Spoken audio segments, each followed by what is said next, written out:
año pasado estaba de alguna manera pasando un dolor muy grande que fue la partida de mi hermano. Y a eso se le sumó la partida de mi hija junto a su marido a vivir al extranjero. Y también un diagnóstico donde nos confirmaban de que el tratamiento que se le estaba dando a nuestro hijo de mi mismo nombre no estaba dando resultado, por lo tanto tenía que ser sometido a una delicada intervención. La verdad es que me sentía como en esa palabra, me sentía estando en la presencia del Señor, pero con mis muros destruidos. Y un año después, en esta misma fecha, este fin de semana, he vivido algo maravilloso, algo hermoso. He sido confrontado respecto a cómo estoy educando a mi hijo. Viví un maravilloso N a través de mi hijo Daniel, el menor, y como padre también fui instruido, fui exhortado a examinar cómo estoy educando a mi hijo, cómo me estoy relacionando con mi mujer, si estamos de acuerdo, si estamos unánimes en la educación que estamos impartiendo. El fin de semana anterior a este, que fue el fin de semana largo, Dios concedió el anhelo de nuestro corazón. Lo único que queríamos con Sonia hace mucho tiempo era poder pasar un tiempo en familia juntos. Y Dios nos concedió esa oportunidad de pasar un fin de semana con nuestros 4 hijos, con nuestros 2 yernos, con nuestra nuera y con nuestros 3 nietos. Fue un tiempo que para nosotros fue un regalo de Dios, fue un tesoro. Y hace 2 semanas anterior atrás viví junto a muchos de los varones que están aquí presentes y otros que no pudieron seguramente venir hoy día, un glorioso retiro de varones. Vivimos algo que no podemos describir. Hombres que apartamos un fin de semana para buscar a Dios. Hombres que apartamos un fin de semana para ser fortalecidos. Imposible que le pudiéramos transmitir, como lo decía Felipe y Juan Pablo, todo lo que ese fin de semana nosotros recibimos. Pero aprendimos algunas cosas que son importantes no olvidar. Por ejemplo, aprendimos y tuvimos la claridad de que nuestro Señor Jesucristo murió hace 2000 años en esa cruz. Y su muerte tuvo una consecuencia importante para nosotros. En esa cruz quedó clavada toda acta que estaba dictaminada en contra de nosotros. Por lo tanto, con el sacrificio de nuestro Señor, Él nos hizo libres. Aprendimos que somos hijos de Dios libres. Amén, amén. Aprendimos también ese fin de semana de que lo más poderoso después de Dios es un hombre libre. Y si queremos disfrutar el día de hoy, tenemos que ser libres. Y para ello es necesario siempre que no esté vacío, que esté vacío ese lugar secreto. Es necesario que confesemos nuestros pecados. Y no tan solo que los confesemos a Dios, sino que ese fin de semana muchos de nosotros tuvimos la oportunidad de compartir aquello que estaba en secreto y que no nos dejaba vivir en libertad. Fuimos persuadidos a hacer promesas al Señor en aquellas áreas que necesitan ser cambiadas. Se pararon hombres valientes y dijeron internamente o a lo mejor en privado, yo esta área de mi vida la voy a cambiar. Siempre teniendo presente lo que dice el Salmo 76, el versículo 11, que dice, hagan votos al Señor o hagan promesas al Señor, pero cúmplanlas. Y esa es nuestra misión hoy día, post retiro de hombre, cumplir aquellas promesas que le hicimos de rodillas al Señor. Durante este año, en nuestros estudios bíblicos que tenemos aquí en la Trinidad, que se llama EBCI, está invitado. EBCI, los días jueves estudiamos el libro de Daniel y posteriormente el libro de Nehemías. Y muchos fuimos impactados. Era el anhelo de tu corazón, ¿no? Ambos libros nos relatan las consecuencias de un pueblo desobediente. Un pueblo que le advirtieron una y otra vez de todas las formas que no desviaran su camino. Pero una y otra vez lo hicieron. Este mismo pueblo que había sido llamado por Dios para mostrarle a las naciones el Dios grande, el Dios poderoso. Este pueblo que tantas veces había equivocado el camino. Este pueblo que tuvo que irse a vivir a Egipto porque estaban pasando por una gran hambruna. Ese tiempo en Egipto, esos 400 años, Dios multiplicó a este pueblo. Pero ¿qué pasó? Eran esclavos. Vino toda la opresión sobre ellos. Entonces este pueblo se puso a clamar a Dios. Este pueblo elevó un clamor y llegó al Señor, y Él levantó un hombre llamado Moisés para conducir y sacar a este pueblo de la esclavitud. Pero a poco andar, después de ver tremendos y grandes milagros, empezaron nuevamente a caer en sus antiguos errores, olvidándose que Dios quería hacerlos libres. Y resulta que este pueblo, en vez de demorarse unos pocos días, unas pocas semanas en llegar a aquella tierra prometida que Él les tenía, se demoraron 40 años. Pero el cumplimiento de las promesas de Dios siempre se van a dar y siempre se van a hacer, a pesar de nuestros errores. Este pueblo entró a aquella tierra. En esa tierra fueron gobernados y dirigidos por Dios. No había enemigo que se les pudiera presentar porque Dios los cuidaba, porque Él peleaba por ellos. Pero este pueblo siguió endureciendo su corazón. Siguió poco a poco apartándose de Dios, hasta que llegó un momento en que incluso se dividieron el territorio. Fueron invadidos por los asirios. Los asirios dispersaron gran parte de las tribus de Israel y quedaron dispersas por las naciones. Quedó Judá, que posteriormente fue invadida por el imperio babilónico a cargo de un rey cruel llamado Nabucodonosor, que me cuesta tanto pronunciarlo. No lo vuelvo a nombrar. Bueno, este rey cruel que los invadió fue extremadamente salvaje. Cuando entraron los babilonios a Jerusalén, mataron hombres, mujeres, las mujeres que estaban encintas le abrieron sus vientres, violaron también a las mujeres, tomaron un grupo grande de hombres y los llevaron cautivos a Babilonia como animales, porque así fue como los llevaron. Se les advirtió tantas veces a este pueblo, Dios le envió profetas, les manifestó de diferentes maneras que no se equivocaran, que no erraran el camino, que no se apartaran, pero fueron soberbios, endurecieron su corazón. Yo pregunto a este pueblo, quizás el Señor, ¿a cuántos retiros los llevó? ¿Cuántos gemas fue necesario que tuvieran que vivir? ¿Cuántos TEC, cuántos cursillos, cuántos ejes, cuántos genes para que cambiaran su actitud? Pero no lo hicieron, siguieron siendo infieles. Parte de ellos, decía, fueron llevados al exilio. Y en el exilio, ¿saben ustedes cuánto dolor provoca vivir en forma obligada, apartado de tu hogar, apartado de tu nación? Quizás algunos de los que están aquí están viviendo otro tipo de exilio. A lo mejor por una crisis familiar han tenido que abandonar, no en forma voluntaria, su hogar. Hace unos años atrás me invitaron junto a Sonia a un programa de televisión y escuché a un hombre decir que el momento más tremendo de su vida, lo peor de su vida, fue cuando él tuvo que abandonar su hogar producto de una crisis matrimonial y al mirar hacia atrás, ver en la ventana a sus 3 hijas llorando porque el papá se marchaba de casa. ¿Cuánta desobediencia habría aquí si de alguna manera lográramos todos venir, sacudir nuestros bolsillos y le tiramos ahí? Yo creo que nos haría abasto este templo para el cúmulo que se juntaría. ¿Cuántas prédicas se dan cada semana desde este lugar esperando que provoque un cambio en nosotros y permanecemos igual? ¿Cuántos hogares cambiarían si nosotros dejáramos atrás aquellos vicios y aquellas malas decisiones que tomamos y que sabemos que lo único que van a traer a nuestro hogar son maldiciones? El pueblo de Israel ya llevaba 70 años de cautiverio en Babilonia y se les había sido profetizado que ellos estarían 70 años fuera. Por lo tanto, ya venía el cumplimiento de la promesa de Dios. Ya había un remanente que ya había vuelto. Estaban reconstruyendo Jerusalén.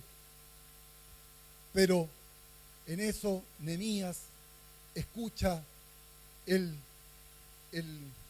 a un familiar de él que le dice cuánto sufrimiento estaban teniendo ellos, cuánto sufrimiento estaban teniendo sus antepasados en aquella tierra prometida, que ellos, aunque habían pasado 70 años, anhelaban volver a ese lugar que Dios les había dado. Entonces, Nehemías, dice la palabra, que durante 120 días empezó a orar.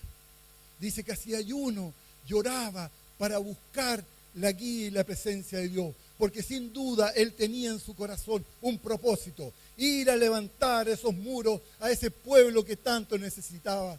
Entonces vino ese tiempo de oración, ese tiempo de buscar a Dios, ese tiempo de ser sensible en su espíritu para escuchar el espíritu del Señor. Y así fue que lo hizo. Nehemías en ese momento era el copero del rey. Ser copero del rey era una función muy delicada.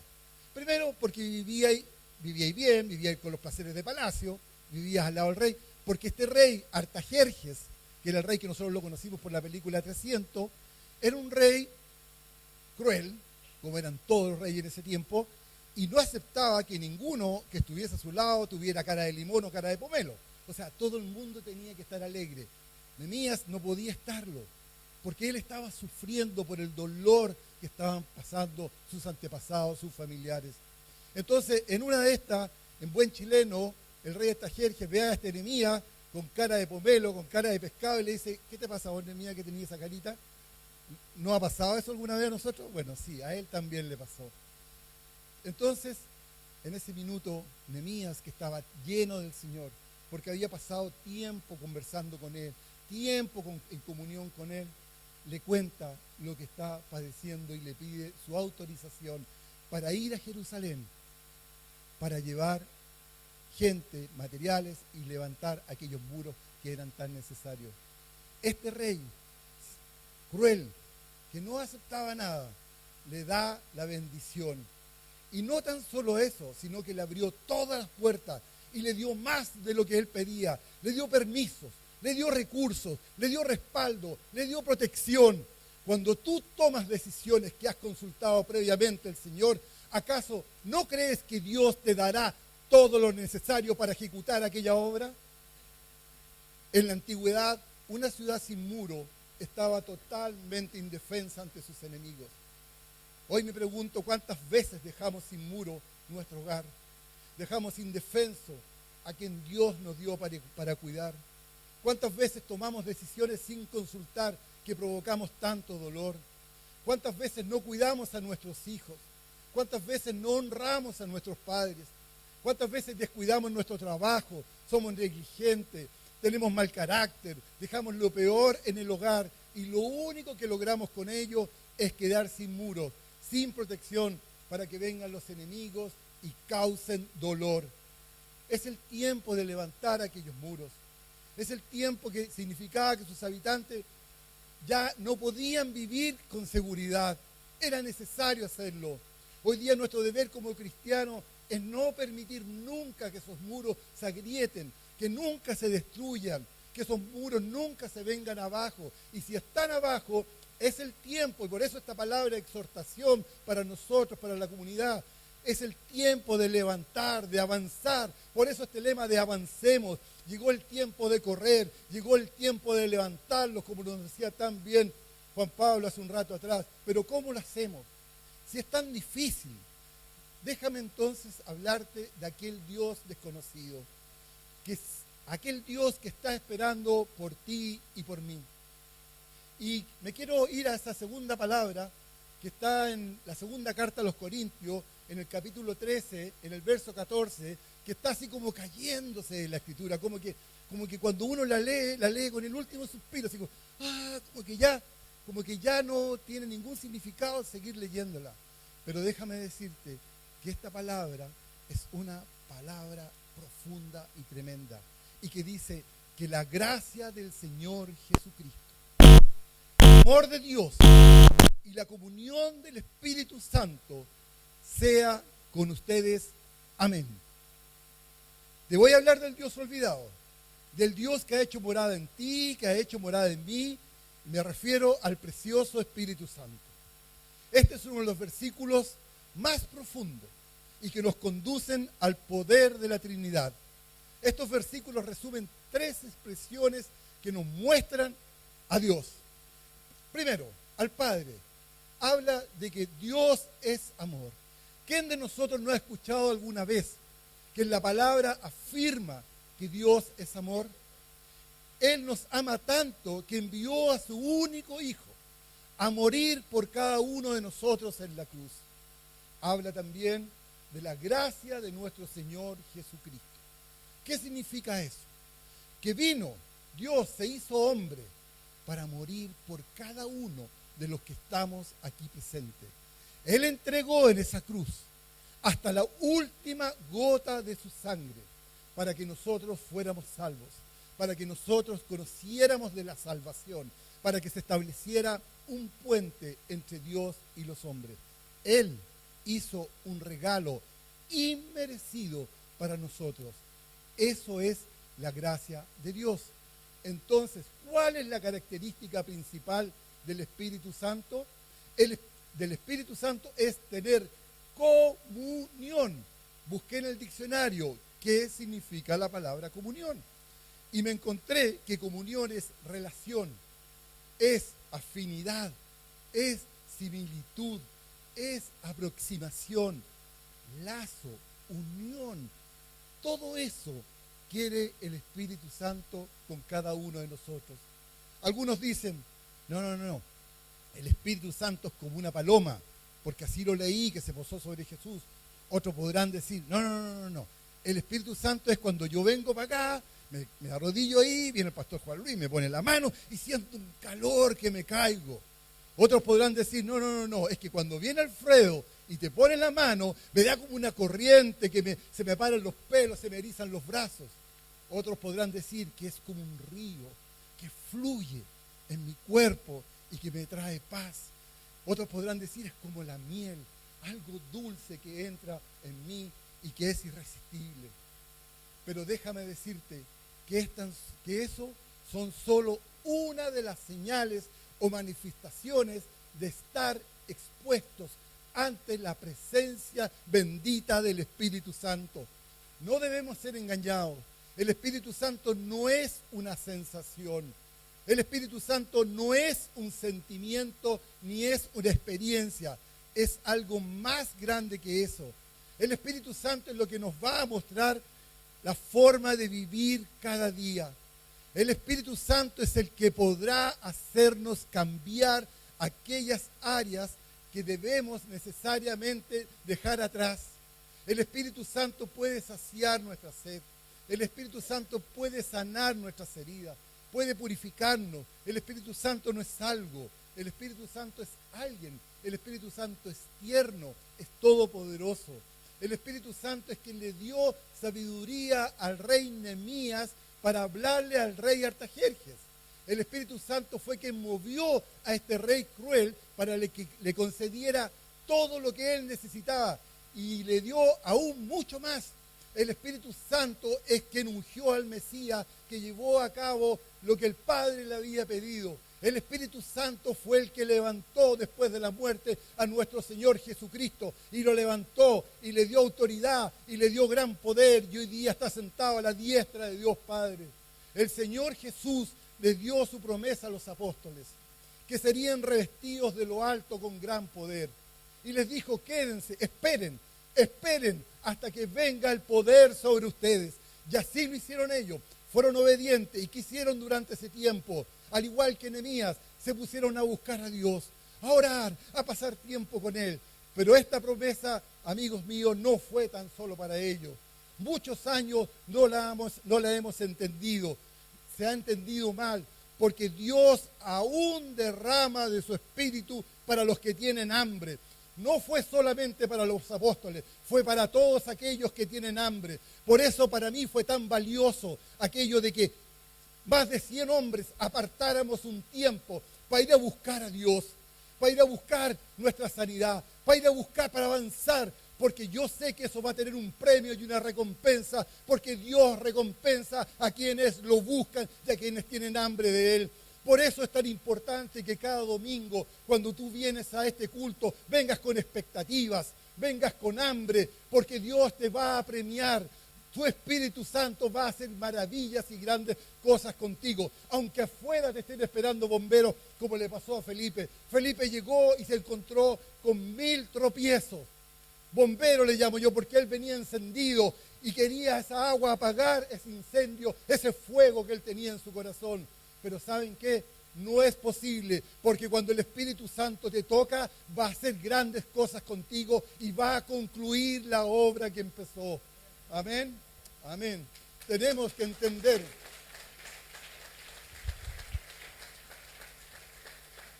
Tenemos que entender que el Espíritu Santo es alguien que está aquí y que cada uno de nosotros puede conocerlo, porque Él no es una experiencia, Él no representa emocionalismo, Él no es fanatismo, Él es Dios todopoderoso, Él es una persona divina, Él es quien nos da un aroma, Él nos da un aroma. La gente cuando está fuera de acá, ve que en nosotros hay algo. Hay un olor, eso es lo que nosotros debemos anhelar, que ese olor exhale de nosotros. Hoy día, el culto anterior, hablábamos de un grupo que fue a llevar el EMA a México y ver los testimonios que aquellos le dijeron. ¿Por qué? Porque ellos tenían el aroma de Jesús y ese es el aroma que nosotros debemos anhelar, que exhale en nuestro cuerpo. La mayoría de nosotros muchas veces nos sentimos vacíos porque ponemos las miradas en las cosas que no llenan ni apagan nuestra sed. Yo sé, para mí es un tremendo privilegio que los pastores me faciliten el estar aquí. Para mí es un tremendo privilegio haber organizado junto con otros hermanos el retiro de hombres. Pero tengo muy claro que estos eventos o estas cosas no son lo que sacian mi sed. El único que saciará mi sed es la llenura del Señor. Lo único que saciará mi sed y tu sed es la llenura del Espíritu Santo. Lo que debemos entender es que de una vez por todas, y tenemos que tener claro que somos templo de un tesoro bendito. Somos templo del mayor tesoro que podemos anhelar. Él es nuestro maestro. Él es quien nos enseña las Escrituras cuando las sabemos. ¿Y saben por qué Él nos enseña las Escrituras? Porque el Espíritu Santo fue quien las inspiró.